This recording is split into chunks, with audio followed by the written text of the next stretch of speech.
I want to talk to you guys, if you don't mind, for a couple of minutes about Glee and cough syrup that was featured on the episode a couple of weeks ago. And rarely will you hear anybody talk on a classic rock station about Glee. But you guys have actually had a lot of your songs featured on television shows. I know I was watching Hawaii Five-0 and my body was on that as well. That was one of the first ones, I think.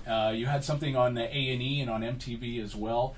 And then Glee a couple of weeks ago, where it wasn't you guys performing, but your song Cough Syrup was featured on the episode with some pretty heavy-duty subject material as well. What's your involvement with the television show, or is it just sort of somebody, your manager, coming to you and say, oh, by the way, your song's going to be played on a TV show?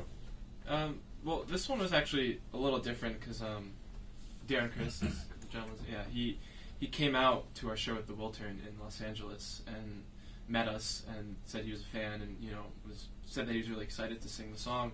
And usually it's just like an email being like, okay, they want to use this, and, this is the fee, blah blah blah blah. This is how they're going to use it, and we're like, okay, cool, But this time it was, he actually came out and said, I'm a fan. I'm really excited to do this. It's really intense subject matter. I actually just watched it.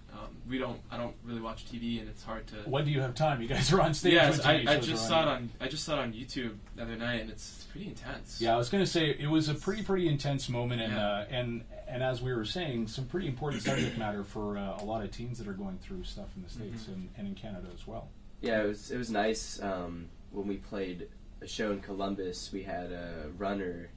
An older man who told me his son is gay and that he watched the episode and that it really meant a lot to him, and how they tied in our song with that subject, and that it's a big deal, and that show is really in the forefront of pushing against bullying in general and bullying against homosexuality, and that kind of at first when we found out that the song's going to be on Glee, it's not like we watch every episode of Glee. But that as soon as somebody actually said that it made a difference in their life, it kind of made it all worth it for us. So. Well, just to let people into the subject matter was a teenager who was a football player, came out of the closet, was bullied by his classmates, and then attempted suicide. And that whole scene was intercut with the teenage student singing Cough Syrup on stage. A few bands have gotten into arguments with Ryan Murphy, who's the creator of the show, and no, we don't want our music on. For you guys, was it, Cough Syrup was trending on Twitter, I think, that night, so it is a big deal for bands, and I always find it weird when a band would say, no, you're not going to use my music, unless you really hate the show or something, but... Yeah, I understand, I guess, why some people are weary of using their music in more mainstream TV shows, especially Glee. But honestly, as a kid, you play music and you have dreams of being in a band. I know at least Eric and I did, and all of us did. And if someone gives you an opportunity to be like, hey, we want to use your song for this show that millions of people are going to see. Especially the fact that it had an important meaning was, I think, the biggest factor about why we did it. But it's just why would you turn that down? Are you that cool? You think you're that cool that you can't be a part of this? The Follow Wills thought they were. Well, and we've met those dudes, and they're really nice people, and so maybe they had their own reasons, but at least the way we see it is that and some people will be like, oh, you guys are selling out, blah blah blah, and it's not even about that. It's this is our career. We're trying to increase our exposure, and by increasing exposure, by having a larger audience base, it allows us to have more freedom, because if more and more people like us, it gives us opportunity to do what we want to do. And congrats for being part of a really positive message too. For me, that's what I took away from it was good for you guys for being part of a really, really important topic for a lot of kids these days. So, and I also noticed on your Twitter feed, on your Facebook page, you guys do support other causes and are pretty socially active. So I think that's pretty important too. Yeah, it's important. We've been given the state, we've been given the audience, and to be, for lack of a better word, ignorant or to turn the other way, I just feel like we have a social responsibility, especially because we are younger. Our generation is so overloaded with information and everything that it's important to support the important causes.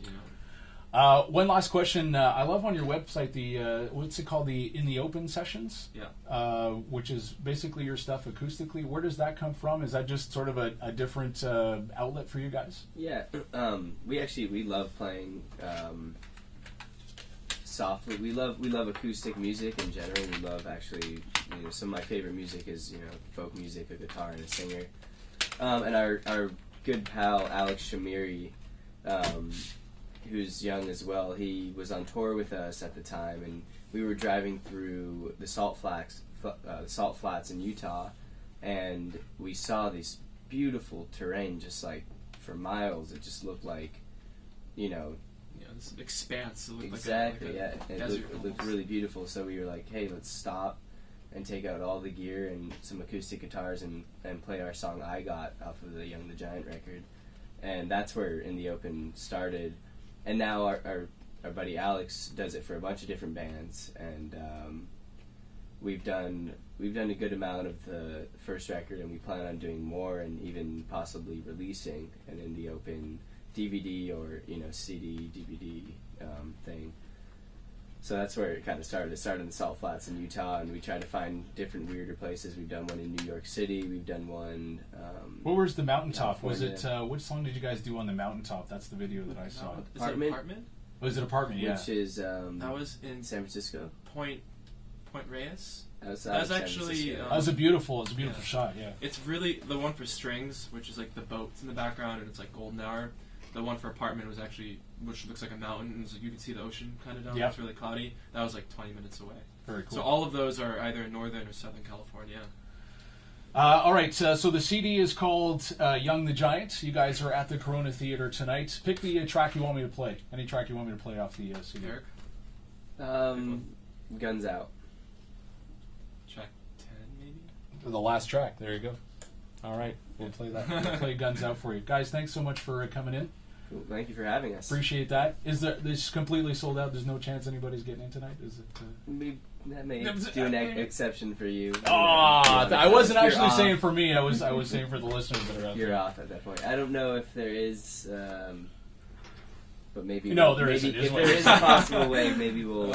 I mean it as a post on congratulations for you guys. Thank so you. it's Appreciate that. continued success, and I hope it's not your last time here in Montreal, and that you stop by again to chat with us. Yeah. Eric and Samir from Young the Giants on the Spirit of Rock Show 97.7. We're going to get back to the top 90s. The Spirit of Rock. 97.7.